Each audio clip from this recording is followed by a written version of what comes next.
नमस्कार साथियों, जय Hind. Welcome back to my YouTube channel. कैसे हैं आप सभी? उम्मीद करते कि आप सभी बहुत बढ़िया होंगे। तो चलिए, आज साइंस का टॉपिक चलने वाला है। जो जवाहर नवोदय विद्यालय क्लास 10th के विद्यार्थी हैं वो इस वीडियो को बिल्कुल देखें। और सबसे इम्पोर्टेंट क्लास ये होने वाली है जो वो क्लास 10th के बच्चों के लिए होने वाली है कि आखिर वहाँ पे साइंस जो इस समय समझ में आ रहा है कि साइंस बहुत वीक चल रही है बच्चों की। तो साइंस का टॉपिक हमारा चलने वाला है। तो साइंस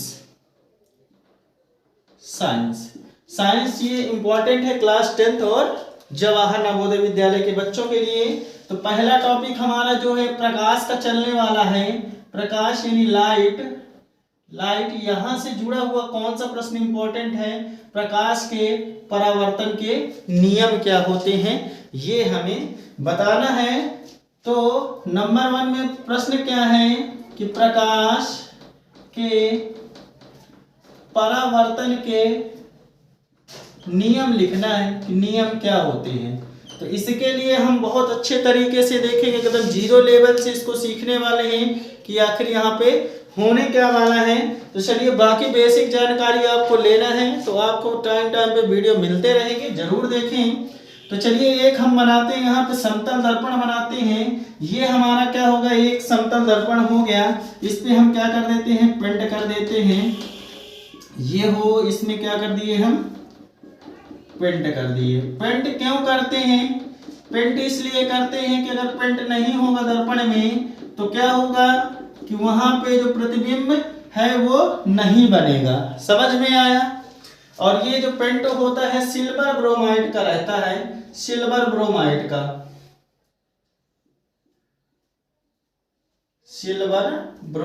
का। चलिए, यहाँ पे हम देखते हैं कि प्रश्न यहाँ पे क्या है कि प्रकाश के परावर्तन के नियम लिखना है। और नियम लिखने से पहले हमें क्या जानना है कि यहाँ पे एक बिंदु हम ले लेते हैं। ये हमारा क्या हो गया, बिंदु हो गया। अब यहाँ से हम समझना चालू करते हैं कि आखिर क्या होता है। एक किरण यहाँ से आई और सीधे इस बिंदु में क्या हो गई, टच हो गई। मान लीजिए ये बिंदु है यहाँ पे, तो ये रेखा आई और यहाँ पे क्या हो गई, समतल दर्पण से टकराई। और टकराने के बाद क्या हुआ कि वो परावर्तित हो गई, यानी कि रिफ्लेक्ट हो गई। ये यहाँ पे क्या हो गई, रिफ्लेक्ट हो गई, यानी कि परावर्तित हो गई। तो यहाँ हम समझेंगे कि किसको क्या कहते हैं। आपतित वर्ड रिलेटेड टू आना और आपतित अगर आप 3-4 बार बोलेंगे तो समझ में आएगा कि आपतित आना, आपतित आना, आपतित आना, यानी कि ये वर्ड रिलेट क्या हो रहा है कि आपतित किरण किसे कहते हैं कि जो किरण आती है उसे ही हम क्या कहते हैं, आपतित किरण कहते हैं। क्या कहते हैं, आपतित किरण। आपको समझ में एकदम आराम से आया होगा, बिल्कुल आया होगा। दूसरे नंबर की बात करेंगे कि यहाँ जब ये समतल दर्पण की किसी बिंदु में आई और टकरा के क्या हो रही है, वो परावर्तित हो रही है, तो इसी को हम क्या कहते हैं, परावर्तित किरण कहते हैं। चलिए, इंग्लिश में इसको बोलते हैं इंसिडेंट रे, और इसको क्या बोले हैं, रिफ्लेक्टेड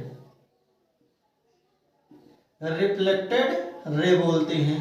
चलिए, ये दोनों आपको एकदम आराम से समझ में आया होगा कि आपतित किरण किसे कहेंगे और परावर्तित किरण किसे कहेंगे।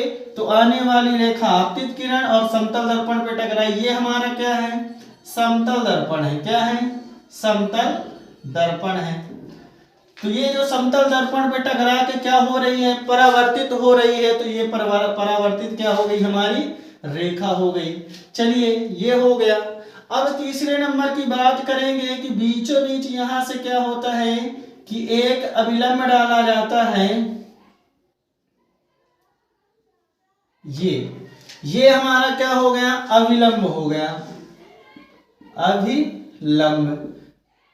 इसको हम इंग्लिश में क्या, नॉर्मल बोलते हैं। ठीक है, यहां तक ये चित्र आपको एकदम आराम से समझ में आया होगा। अब हम देखते हैं कि यहाँ पे कोण कैसे बनेंगे।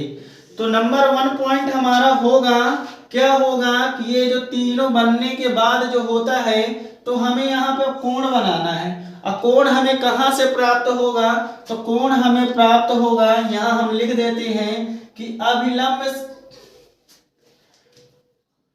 अविलंब से ही कोण प्राप्त होंगे, कोण प्राप्त होंगे। चलिए देखते हैं कैसे कि ये हमारा अविलंब है। अविलंब से जब हम आपतित किरण में कोण बनाएंगे तो कौन सा कोण बनेगा?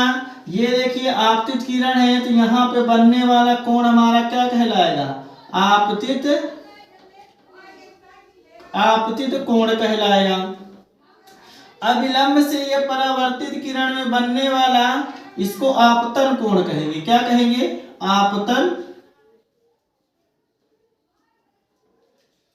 चलिए अविलंब से आपतित किरण में बनने वाले कोण को हम क्या कहेंगे? आपतन कोण कहेंगे।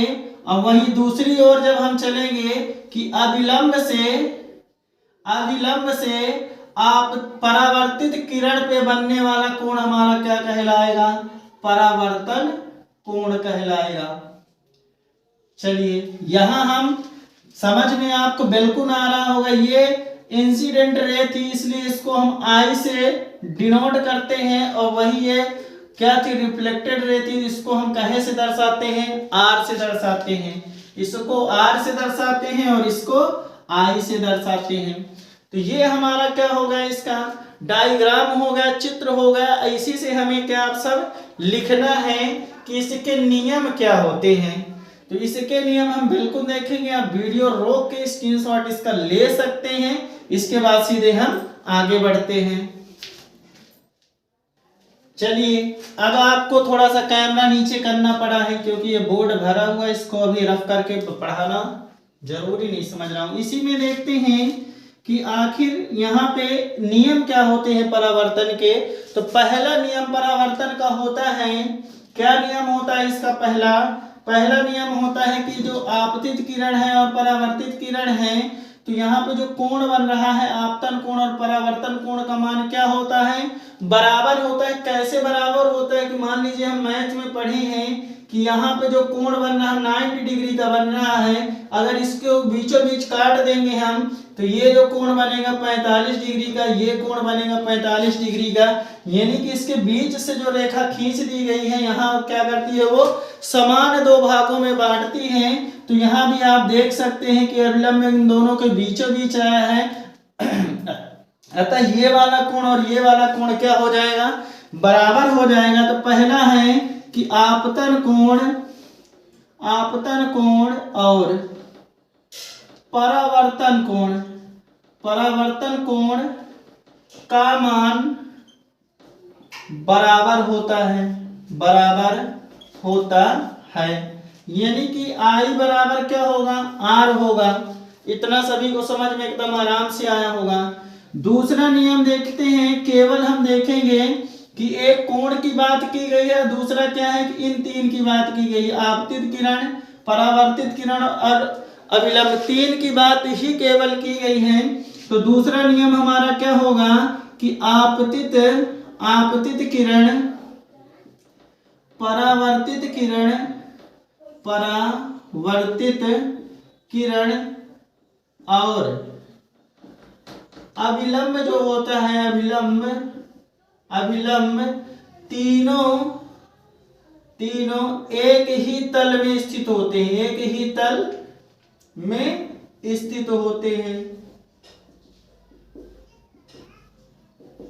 तीनों एक ही तल में स्थित होते हैं। यही दोनों क्या है? परावर्तन के नियम है। आप स्क्रीनशॉट लेके बढ़िया आराम से लिख सकते हैं, कोई दिक्कत नहीं है।